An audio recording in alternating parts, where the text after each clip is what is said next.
Okay, so last session we spent the beginning part talking a little bit about betrayal, and we do have some questions left over from last time. Yeah, do And you want I to? see somebody's already jumped in and added a question, which I think is awesome. So if anybody has any questions, jump right in. Um, I wanted to honestly, I kept thinking, like, what do I really want to share? And if I could reinforce, because I don't think when somebody's world is upended and with betrayal, I think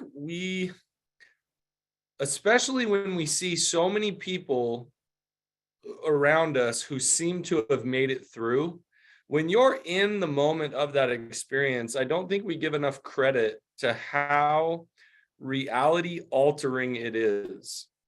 And so I really just sat and thought, it's not that I have a ton more to talk about. I just want to like reinforce that when somebody goes through a betrayal, and really a betrayal can happen through in so many different ways, right? I've seen one spouse lose their job, and they're embarrassed and afraid, and they will leave for work every day, leave for work, and then the other spouse will find out eventually, hey, you don't have a job. Like, what is going on? And you've been leaving for work, pretending, right? And it leaves a person questioning everything, right? Because if you can lie to me about this one thing, then you could lie about everything.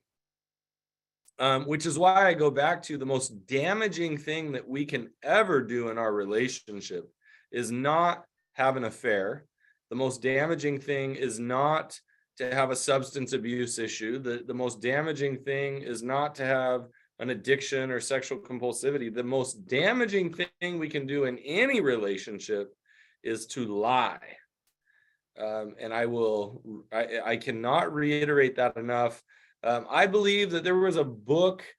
It's not necessarily the book I recommend anymore. There was a book called Not Just Friends, and I think it's by Shirley Glass. I think the book I actually tend to recommend more often is called After the Affair, by, oh shoot, Scott, I can't remember her name all of a sudden. You can't remember either because you're on mute. Anyway, we can look it up later, but you're muted at the moment, Scott. Anyway, so I think it was in Shirley Glass's book where she talked about research that had been done around couples surviving through affairs. And what they found was that individual couples who did not have lies. And you think, well, if you're having an affair, you're lying. And there is truth there, right? But when it comes time to tell the truth, those who had come clean immediately are the relationships that fared the best, because we can deal with mistakes, we can deal with trauma in relationships. What we struggle the most to deal with is dishonesty, because it erodes at the foundation of the relationship, which is trust and honesty. And so it is so important. That's why I try to tell my betrayed partners, when your spouse is working through addiction or whatever else, like you can't expect perfect sobriety, because what's more important than sobriety is honesty about the slips. And sometimes betrayed partners will get really upset, like, no, you need to tell them that they need to be sober from here on out. And though I understand that, and I hope that they are, again, I come back to the single most important thing is that regardless of how they're struggling, whether they slip or not, is that they're being honest about it. That's what will actually rebuild safety and trust in the relationship.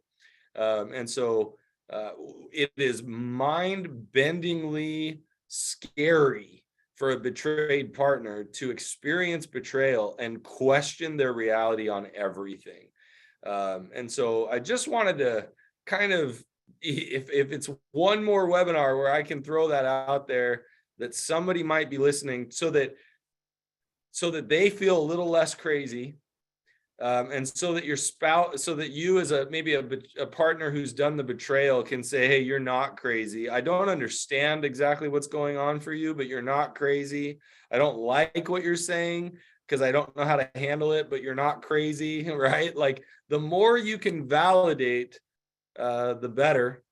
and letting somebody know that, like, I don't understand, but you have every right to be hurt. You have every right to feel disconnected from reality, to question the reality, to question me. So, Scott, what do you got on that? Well, I totally agree with you. I mean, there's research to the effect that, it's not the actual events that occur with the cheating, it's the secrets and the lies that do the most damage, both short-term and long-term. And the other thing I think we need to make clear is secrets are a form of lying. If you're keeping important secrets from your partner, things your partner would really like to know, then you might as well be lying. Well, you are, right? And that's the thing that's like, well, I didn't lie. No, it's the intent to deceive. Yeah. Right. Any intention to deceive or to make your partner believe something other than the reality is lying and deception and dishonesty. So there was one other piece that you threw in there that I was like, oh, we should talk about that. And suddenly I forgot.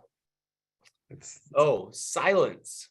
Yeah. Sometimes our partner knows something, but we're not talking about it. That is deception as well.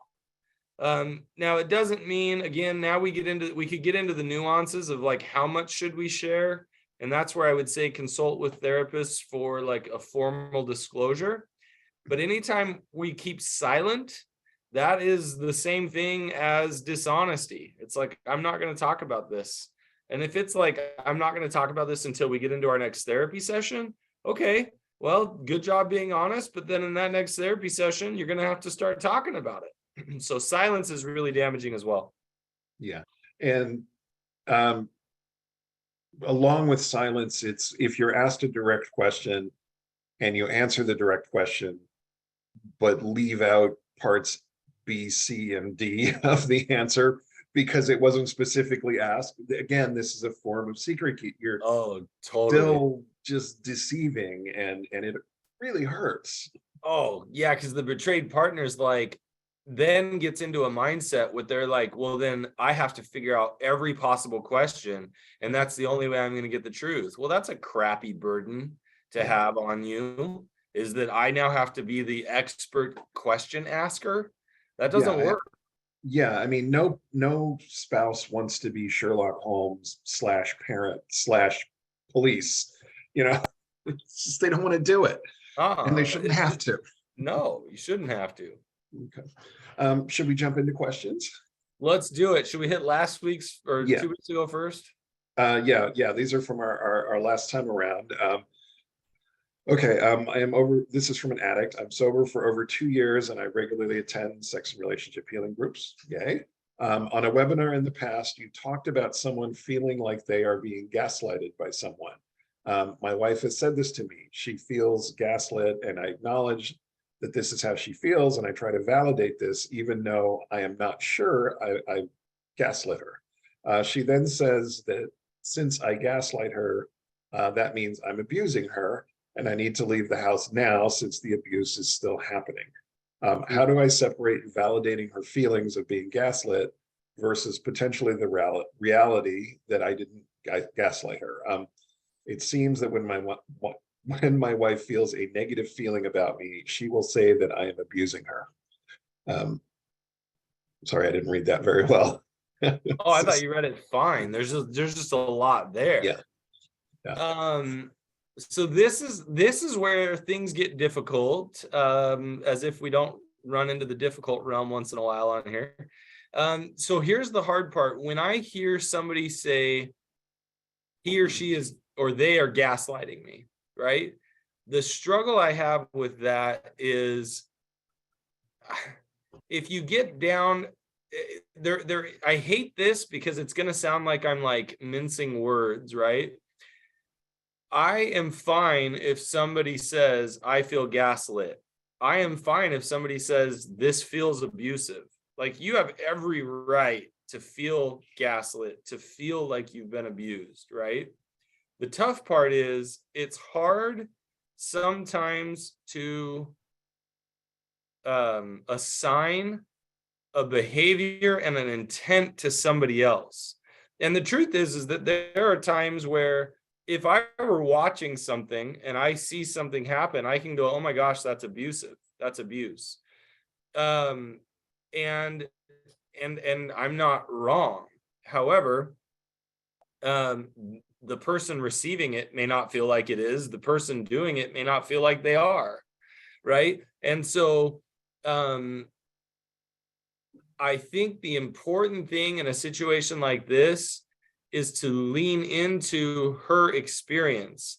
I have done, and this comes back to safe language, right? I've done many things over the years that feel like abuse. I've done many things over the years that feel like gaslighting.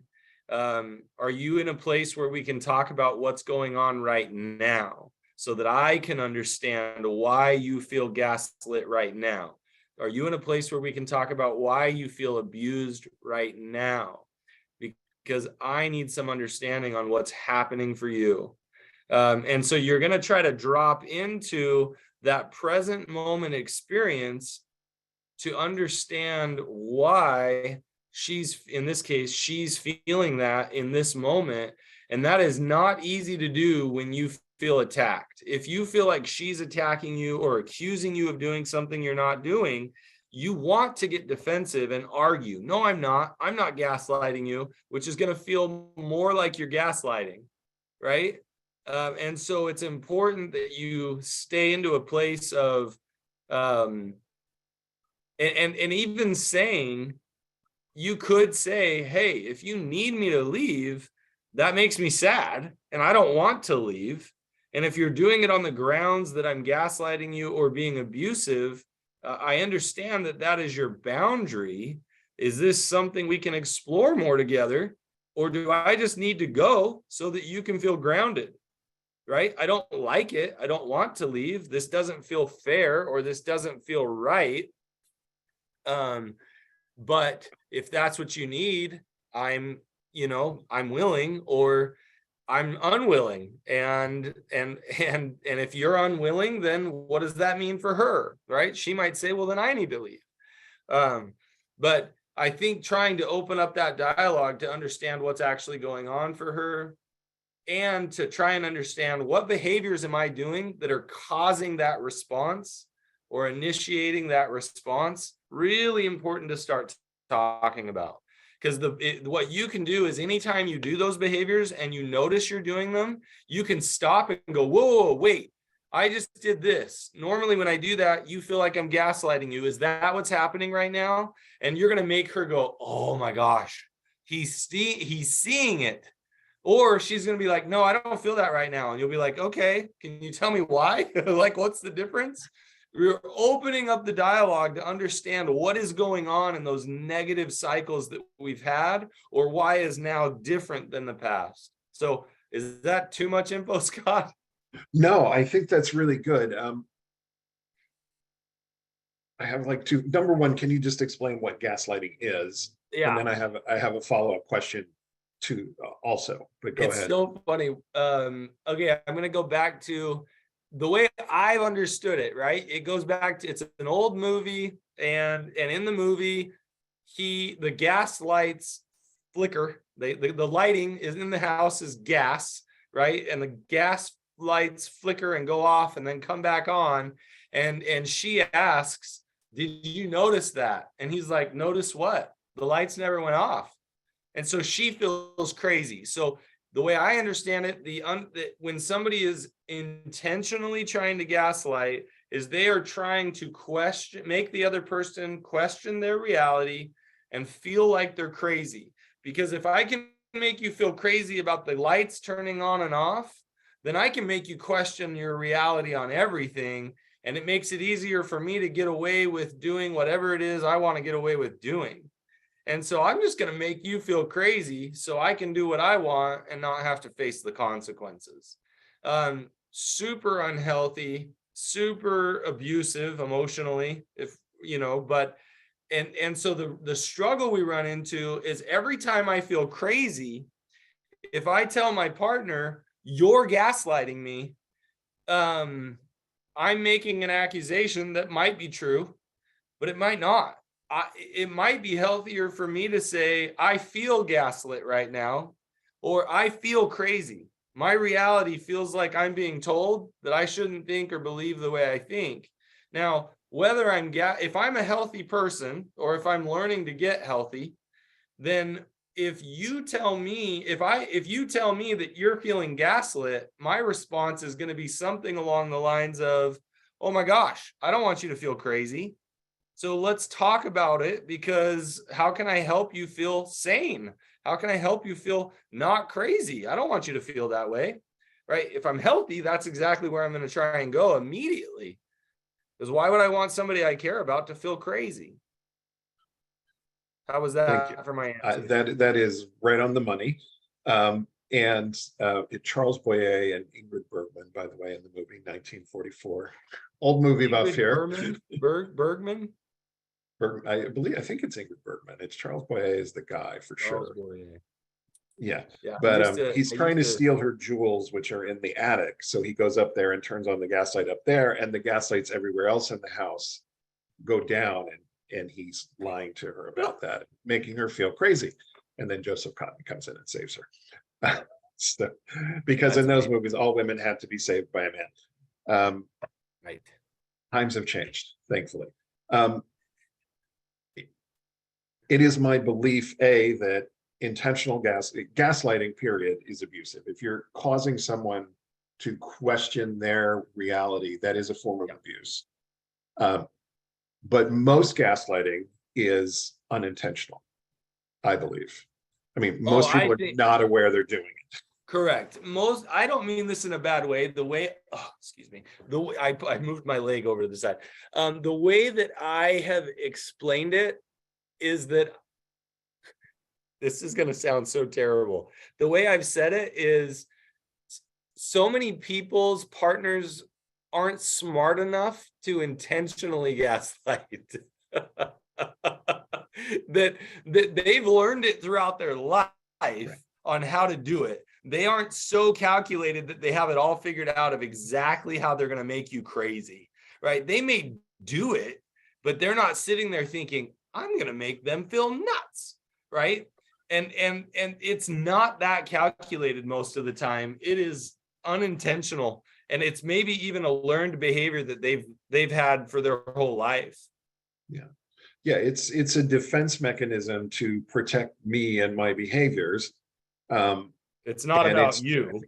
It's usually unconscious. And when I work with guys, and I'm sure you experience this too, Matt, when we explain, okay, well, when you did that to your wife, how do you think she felt? You were telling her that, obviously lipstick on your collar was not lipstick on your collar. It was marinara sauce, and she's crazy for thinking it's lipstick. I mean, you weren't trying to abuse her, but do you see how that could be? What were you thinking? They're like, I was scared out of my mind. I wasn't thinking anything. I was doing anything I could to prevent, chaos.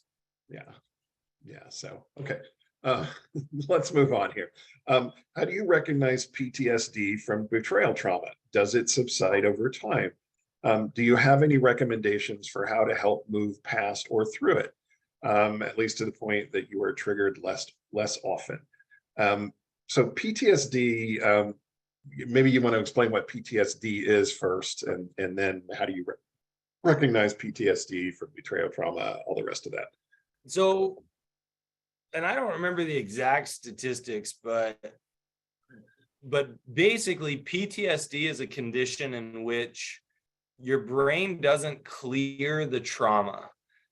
You go through a traumatic experience. So betrayal trauma is a form of trauma, just like having a child die would be a form of trauma, right? Like potentially.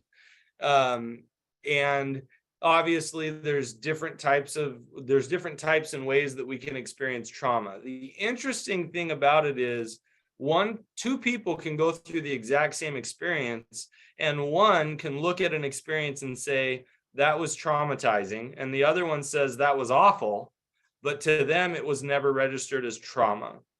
Now PTSD is when the trauma gets stuck in the brain and the brain can't clear it.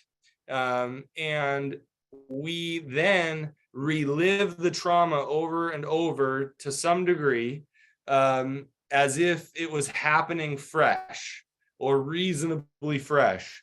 And so despite time, despite effort and energy, despite a person's will and desire, that trauma keeps repeating, and their body physiologically responds as if it's happening over and over and over again. And so that would be the most basic example of PTSD. When you get down to it, there are specific diagnostic criteria that it happens persisting over a period of 6 months or longer. And that it's disrupting your life in different ways, right? You can look up the diagnostic criteria for PTSD, but for sake of this conversation, if somebody's going through betrayal trauma, they may not develop PTSD.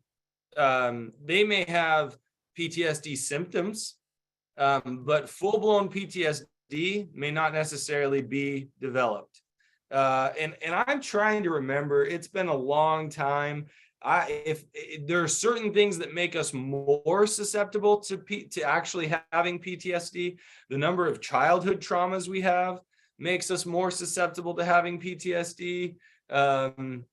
There's other factors, and I don't know. And I somewhere in my brain, it was like 30% of the population, something like that, where can come out of an experience and have PTSD, but I don't remember. It's as far as the exact percentages and whatnot. And so betrayal trauma is the trauma of being betrayed, but you may not actually experience PTSD. And over time, as you heal the betrayal trauma, it can subside, and it can be a painful memory, but it's not coming up in nightmares. It's not coming up in panic attacks. It's not coming up in dissociation, that sort of thing.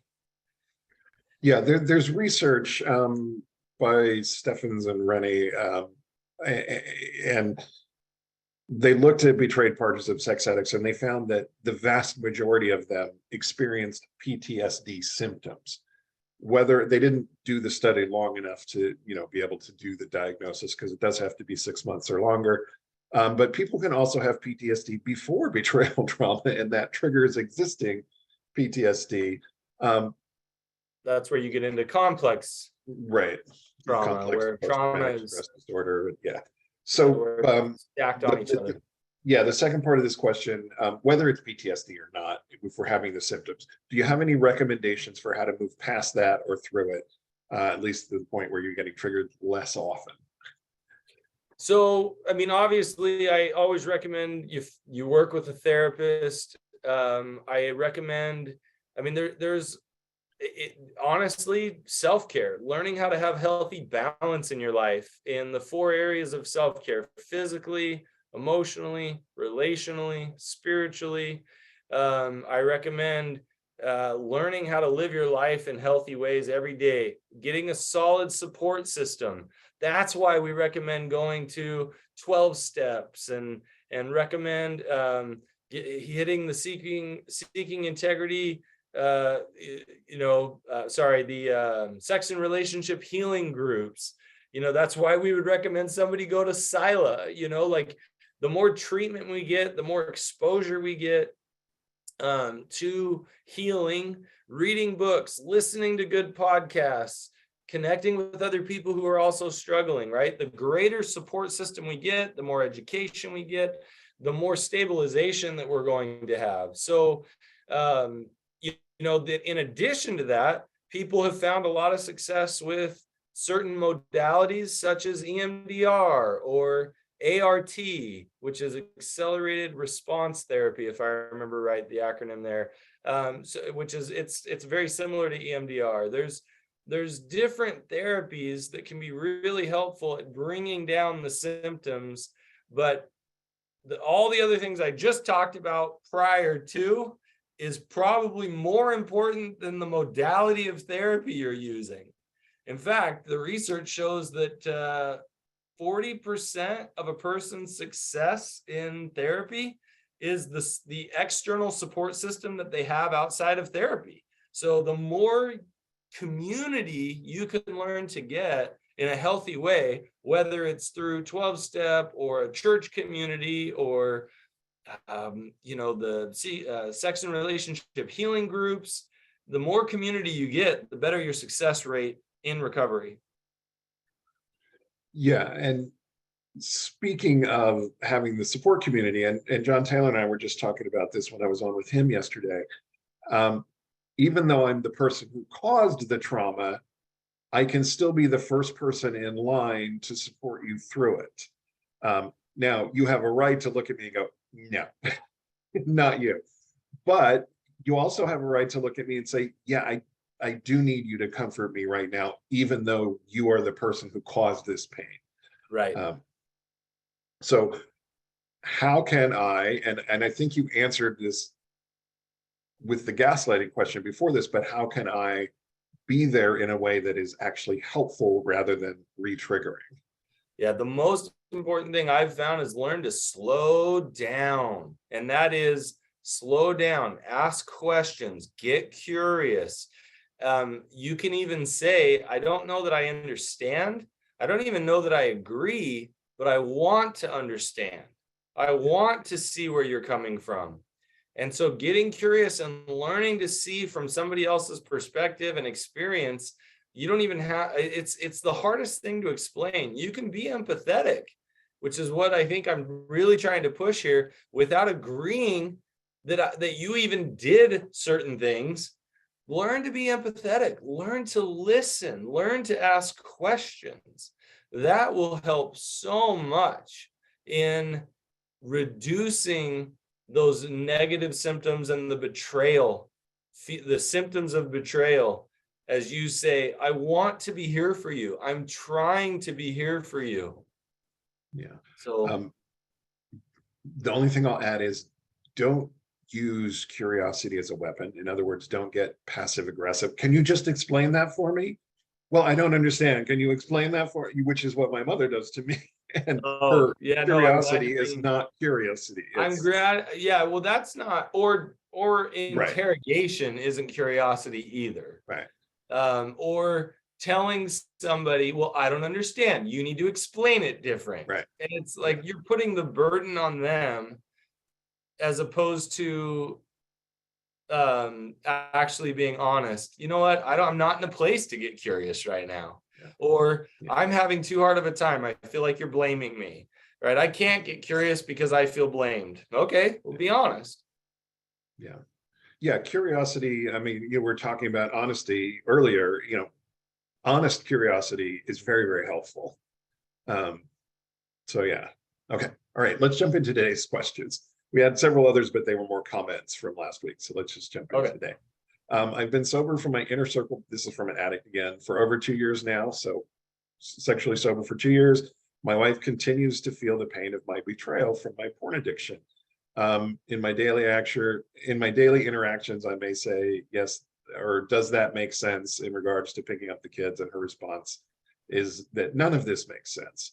When she talks about safety, I may say, okay, I can do that if that is what you need. And her response is, I needed a husband who was faithful from the beginning. Or I say, if that is what you want, I can do that. Her response is to say, I don't want any of this. Are there appropriate responses of mine that I can say that show up for her, or is there nothing that can be said and the best thing that I can do is sit with her in her pain? Okay. Well, there are responses.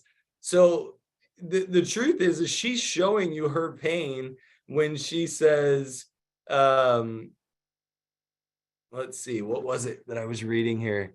And I needed a husband who was faithful from the beginning. Um, Yeah. I adore this woman because what she's saying is, I'm still hurting. You big jerk, you hurt me, right?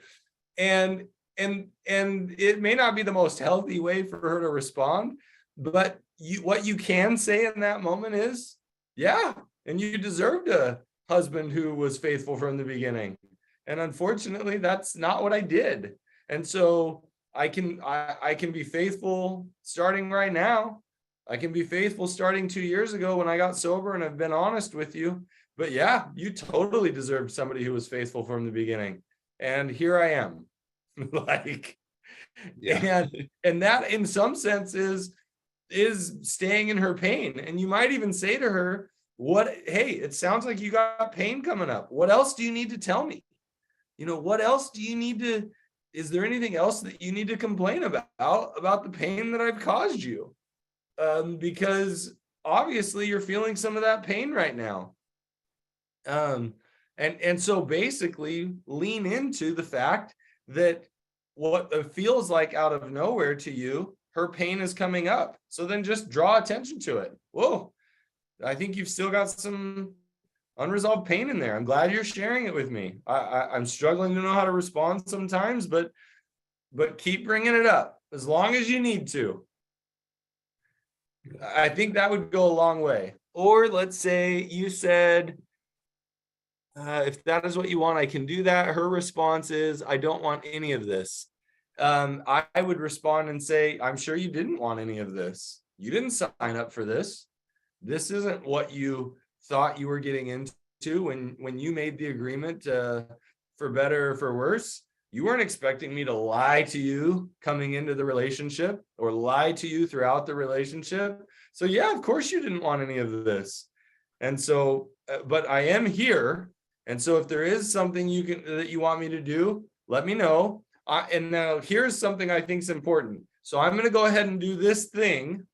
And if you don't want me to do it, let me know, but I'm just going to go forward and do this thing until I hear otherwise, right? That might be a way of saying, I'm going to keep moving forward, do my best to be here. And if you need something different, let me know. So what do you think, Scott, on that? Yeah, I mean, I think that's very reasonable. And somebody who's in an emotional crisis, they respond this way. They respond irrationally because they're feeling trauma, and it's a crisis. And And keep in mind, it's not irrational to her. right. It's her way of saying, I'm still hurting.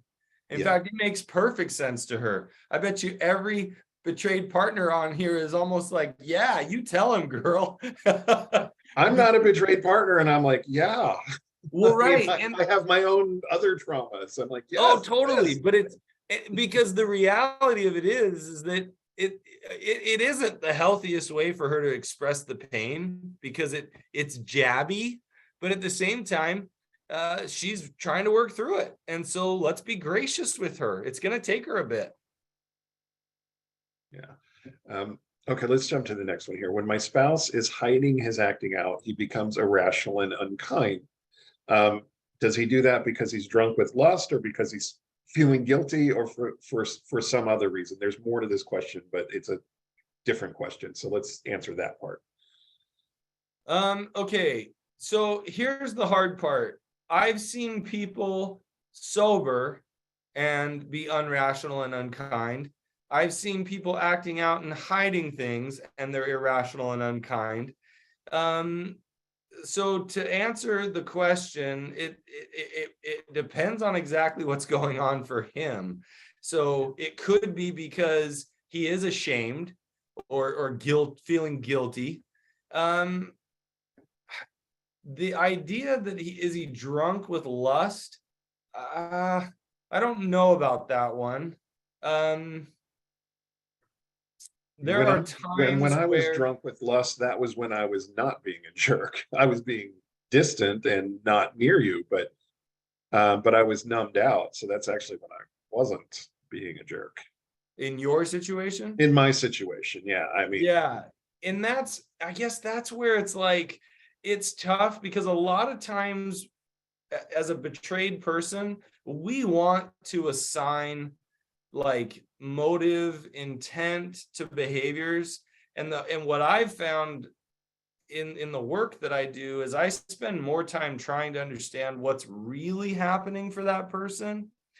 Um, and in a lot, it's just tough because we draw conclusions in our heads rather than going in and saying, hey, are you being unkind because you feel bad about what's going on? Are you being unkind because you want me to leave you alone and give you distance?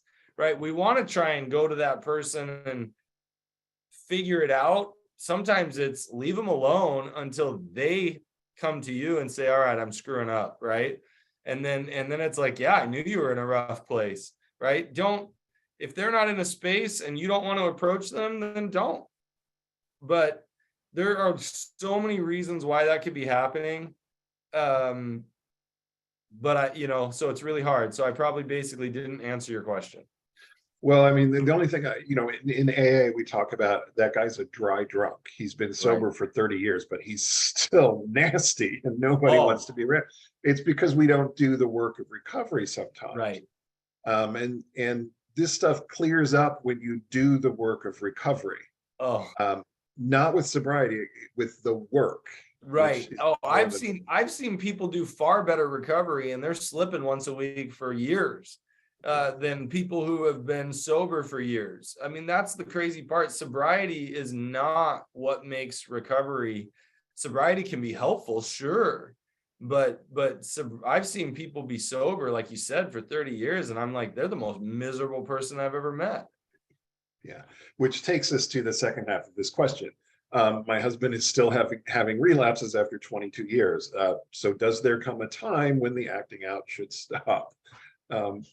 Reasonable question after 22 years. It is a reasonable question. Here's the hardest thing that I've discovered in doing clinical work is that there have been some clients of mine where me and them and their spouse has determined almost in a very loving and compassionate way, this is the best this person's going to be able to do. And that this is major progress over where they were 22 years ago, right? Or however many years ago. Like there have been times in my clinical work where I've been able to say to somebody, look, you still slip up once in a while, but you're being honest and you're using your tools and you're reaching out to your support network. There are times where I've had to say to people, I think you've done, at least for right now, as much work as you can do. And can you and your spouse and all of us just accept that this is a major growth, major milestone? And, if something new comes up, if something changes, let's get back into it. Let's work on it. Maybe let's explore a different type of treatment. But it's possible that somebody could go the rest of their life managing and living a healthy recovery, but still slipping occasionally. And they're still a really healthy person. I don't know if that makes any sense. You're on mute. Yeah, I think it makes perfect sense. I got into recovery in 2000. My sobriety date for this addiction is 2002, and my sobriety date for alcohol and drugs is 2004. But it wasn't wasted time. I was slowly getting better and behaving better. It took me quite a while to get around to sobriety, like lasting sobriety, but I was learning and recovering, and changing my behavior and my attitudes, and eventually it stuck with me. But it comes with the work of recovery, and some people get better but not well, and addiction, we get better but not well. We're never fully cured. We always have to do the work that surrounds sobriety and recovery, and it's just much deeper than stopping the behavior.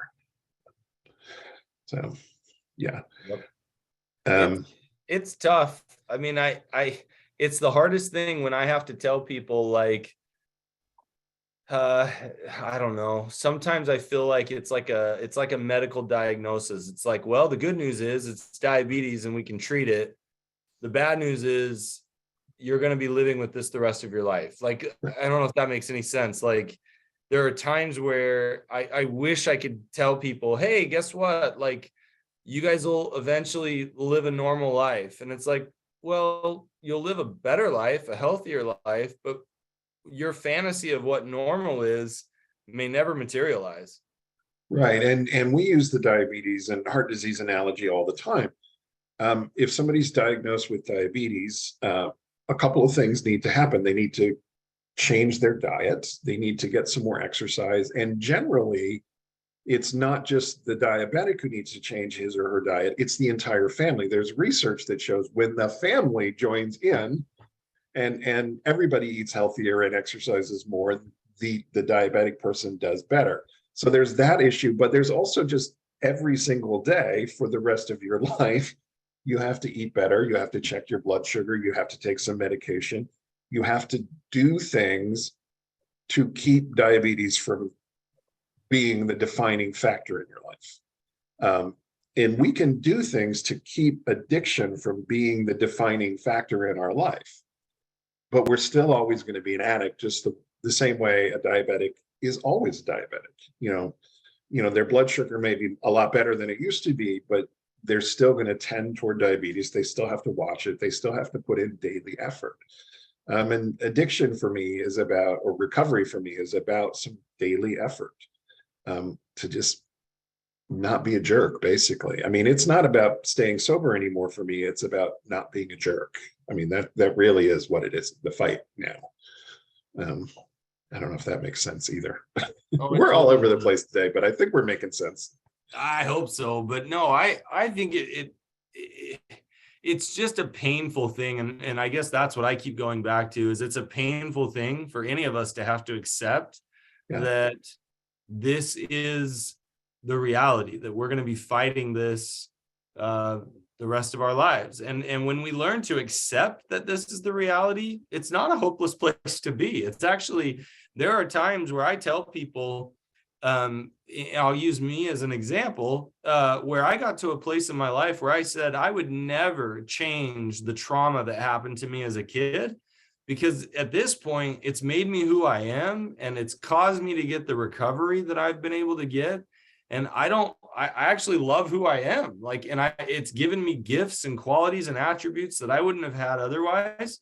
I would never wish it on anybody. But I think we can do the same thing with addictions in our lives. We can do the same things with betrayal trauma to say, look, I'd never wish it on anybody, but I wouldn't take it away either, because I like who I am. And I would have never got the healing that I've been able to get without having had to go through this. So we can turn that curse into an opportunity and into a blessing, not only in our lives, but the lives of those around us. So I think that's how we go from being a victim to a survivor to a thriver. Yeah. And, I do a gratitude list every day. And one of the things that often shows up is I am grateful to be a recovering addict, because I have grown in ways that I never would have grown. And I have become a person that I never would have become without the addiction, and without recovery. Okay. Well, somebody here, just real quick, asked, you mentioned Sila earlier, asked, what is Sila? Sila is Seeking Integrity Los Angeles, which is that. There we go. Which is our treatment center, our residential treatment center in Los Angeles. We treat male sex, porn, and substance sex addicts. So when we say Sila, that's Sila. And we also have online work groups. Okay, back to the questions. How does trauma manifest differently in different attachment styles? Or are the manifestations of trauma similar in all attachment styles? I saw this question and was thinking about it, and I don't know. I would love to see more research on that to see if it manifests differently based on a person's attachment style. Because I actually don't have an answer. I think, well, I mean, how do I say this? My judgment is that if somebody has a secure attachment and and when it's interesting when you say manifest differently, trauma in and of itself, the reality of it is we can look at something and say, man, that was a really tough event. That was a really traumatic event. Well, somebody with a secure attachment style with a decent support group, they might not have any major negative response to the trauma other than grief, loss, hurt, pain, betrayal, if that makes any sense. And they work through it. And so the idea for all of us is that we are secure so that when life struggles and tragedy hit us, like it does for everybody, that it doesn't manifest into PTSD, for instance. Now, I will say that at this point in my life, for the most part, I have a secure attachment style. I've worked really hard at getting there. But I know that I'm probably more susceptible to PTSD because of my history. And even though I'm in a secure place and have a really good support system, trauma can really mess me up. So I would say that even though I would probably say I'm in a secure attachment style, it can knock me for a loop. Whereas somebody else who maybe doesn't have the trauma history I have, they have a better support system growing up, it won't knock them for a loop. Now you have somebody else, let's say an anxious attachment style. Well, the idea behind an anxious attachment style is that they're not comfortable within themselves. So trauma hits and they immediately are going to be reaching out to others to say, hey, calm me, soothe me. I can't do it myself. I'm inadequate. I need you to make me feel better. They may even be reaching out to the person who caused the trauma, saying, I need you to make me feel better because I don't feel well within myself. An anxious or the avoidant attachment, or sorry, the preoccupied anxious, I think I'm getting that right, the bottom right quadrant, they might just go into isolation and just pull away and disconnect. And but at the same time, they could reach out to others. They could, I mean, it's tough because I personally think in every scenario, in every attachment style, I've seen every type of response, but there probably is a more common response for the attachment styles. I just haven't done the research. Does that answer that question, Scott? I think as well as we can without more research. So, okay, next one here. I'm a betrayed wife. I've asked my husband for years to show me some consideration on holidays, Valentine's Day, anniversaries, as well as asking him to please plan a date night or make me feel special through small, thoughtful gestures here and there. Since D-Day last May, we've talked about this in marriage counseling repeatedly, as well as on our own. He didn't do anything for me on Valentine's Day, even after he put me through hell the last 9 months, et cetera, et cetera. I expected him to do something thoughtful for Valentine's Day, and I got nothing. I was extremely disappointed, and I expressed my deep hurt, and he still has done nothing. He can't even cook me dinner or write me a note or do anything other than the bare minimum, which is not cheating on me anymore. Does he just not care? Oh, yeah, such a good question. So here's what I'm going to throw out. This is not going to sound very nice.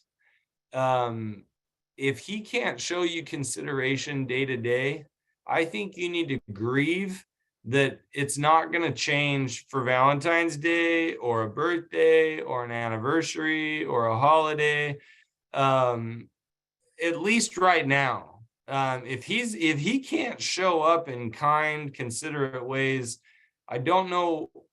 I know why you would be expecting it for Valentine's Day or some other day, because it's like, well, maybe you can at least get a card or write me a note or buy me something thoughtful or take me to dinner, right? Like I get why you would be wanting or expecting that. And I guess I'm just trying to say that, man, if he's struggling to do it day to day at all, my guess is he's going to suck even worse on a special day, which it sounds like is what's happening. Does he just not care?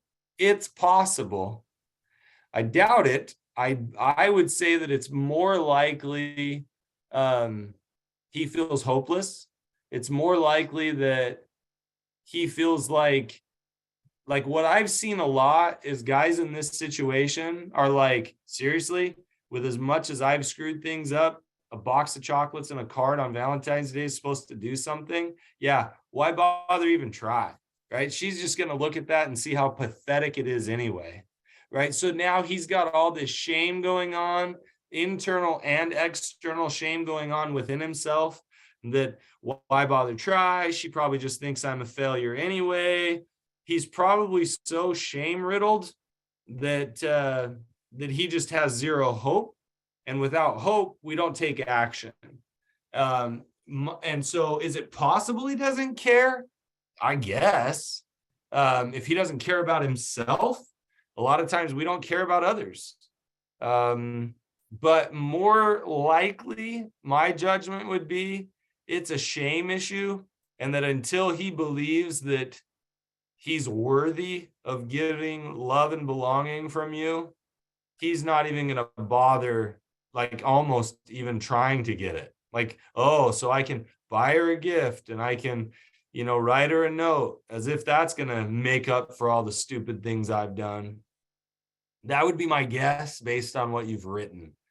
Scott? Yeah, there's an addition here. He did thoughtful gestures like gifts and notes for his affair partner. But for me, his wife and partner of 13 years, I'm treated like I mean nothing. So, woo. Yeah. So I just, you know what? I've had a couple people every once in a while over the years will actually tell me they don't like it when I laugh, because I just laughed. If you may not have seen it because Yeah. Scott was talking, but I literally was like, oh, and it's more because it helps me understand a little bit more about where your pain is coming from. And so now this is again also going to sound a little bit, I would be curious, because a lot of times when I see somebody who's able to do it for an affair partner, it's basically, yeah, they've learned how to play the game of acting out. Like they've learned how to stoke that fire so that they can continue to get their addiction needs met. Like, it doesn't mean that he cared. I mean, and that's not to mean he didn't care. Like, he may have actually cared about his affair partner, right? Like, there's a lot of evidence that shows that the fracturing of the attachment bond can really go to an affair partner. Part of that attachment bond can really go there. But it's also a fractured relationship where I don't have to go all in. I don't feel the shame when I'm with an affair partner, because we both know we're having an affair, and that it's really just an addictive, or we're using each other in a way. And so the truth is, I don't have the shame of needing to show up well and being thoughtful. I can get flowers, I can do cards, I can do these little things, because I'm going home to my wife or to my partner or whoever. And that's where the real vulnerability is. I've got to actually show up for you day to day. That's where the real vulnerability is. So I've seen that a lot in affairs and things of that nature, that it's just part of the acting out behavior, which may also be why it's hard for him to do it with you, because it's like, it wasn't sincere with the other person. It wasn't sincere in other ways. He might have used it to woo you to begin with. And there's a part of him that's like, yeah, I don't know how to do this sincerely, so I'm not going to do it at all. Yeah, and I agree with you 100%. And I see this with guys all the time. An affair is a fantasy. It's not a reality. It's a fantasy. So it's easy to play the game of romance, as part of the fantasy, whereas real life romance is harder and requires a lot more vulnerability, and you can get hurt. And yeah, I mean, I totally agree with Matt. I mean, but I certainly feel your pain, and I would be feeling the same pain. I want to validate that 100%. Oh yeah, this sucks so Yeah, bad. You probably feel so lonely and so confused. Like, are we ever gonna have a good relationship? Is yeah, he ever gonna fall back in love with me? Um, and you know, are we ever going to have this caring, connected, best friend relationship? No, you're in a terribly painful spot. Um, Absolutely. And I don't envy it. And I'm glad you're on here, and I'm glad you're looking for help and looking for support. Good yeah. job. Yes. Last question here. Been in recovery since '99. Going to been to an intensive 12-step group, CSAT counseling, EMDR, read every book on addiction.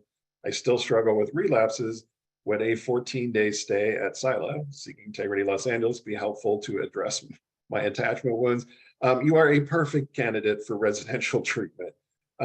Residential treatment can be really useful for somebody who's been at it a long time and is still relapsing. Yeah, reach out to us, drop me an email, scott@seekingintegrity.com, or click the contact us button. You'll get Tammy, and she's the one you really need to talk to. But yeah, residential treatment would be very helpful, identifying the issues that need to be worked on moving forward. Nobody walks out of residential treatment cured. You walk out of residential treatment with a plan on how to stay sober long term. Any thoughts about residential versus outpatient therapy? I mean, residential just provides an intensity that you can't Yeah, get in outpatient. Even if you do an intensive outpatient, which if right. you can find one, they can be really helpful. But residential is just full immersion. Yeah, And you live so it. yeah, you live it, and that's the, I mean, and you have an amazing support system around you constantly, in this case for 14 days or longer. And so there are cases where I highly recommend it. And this sounds like it could be a really good one. Now it depends. There's other cases where and I again, I'm not saying that let's say I've got somebody else who relapses occasionally, right? They have a relapse one weekend every couple of, every year or something like that. You might find that doing a retreat, Yeah, like Troy Love for love. does the Finding Peace retreat, and that might be a really good way to dig into attachment wounds. But if you're having a more regular relapse issue, the residential is phenomenal for that. Yeah. At just full immersion, and I highly recommend it. Yeah, residential is for breaking through the blocks, basically. you know, Knocking the walls down, seeing what's there, breaking through the denial, and identifying what's still holding you back. In all the Which in can all be the done years, at intensives like Matt mentioned too. yeah, in all the years that I've had clients that I'm trying to screen clients to figure out, are they appropriate for residential? Like, do they need it, or do they not need that type of intensity? And so I may be a little biased, but in all these years, there's been one time where I had somebody who said to me, that wasn't what I needed. But then, to be honest, I never got the opportunity to really follow up and figure out why not. Like, in that situation, I was like, give me some insight here. How come that wasn't helpful? Every time I send somebody, other than that one, they will tell me this was life changing. This gave me insights I would have never had otherwise. There's just a certain amount of immersion that you can get there that you won't get anywhere else. But that's also why it's really expensive, if that makes sense. Like, Yeah. it takes a lot of money to operate a program like that. And so a lot of people get stuck on sticker price. And I tell them, I go, that can be the best money you ever spend, because it will allow you to break out of this negative cycle that you've struggled with over and over and over again. Yeah. Cool. Thank you. Thank you, Matt, as always, for the time that you volunteer and give away for free here. We appreciate that. Absolutely. Thank you, everybody, for being here with us. Thank you for the great questions. We will be back in a couple of weeks. Matt, I will send you an email with the background, I promise. I know I promised it 2 weeks ago, but I promise it again. Whatever. So, all right, everybody, thank you. Have a lovely weekend, and we'll see you in a couple of weeks. See you, everybody.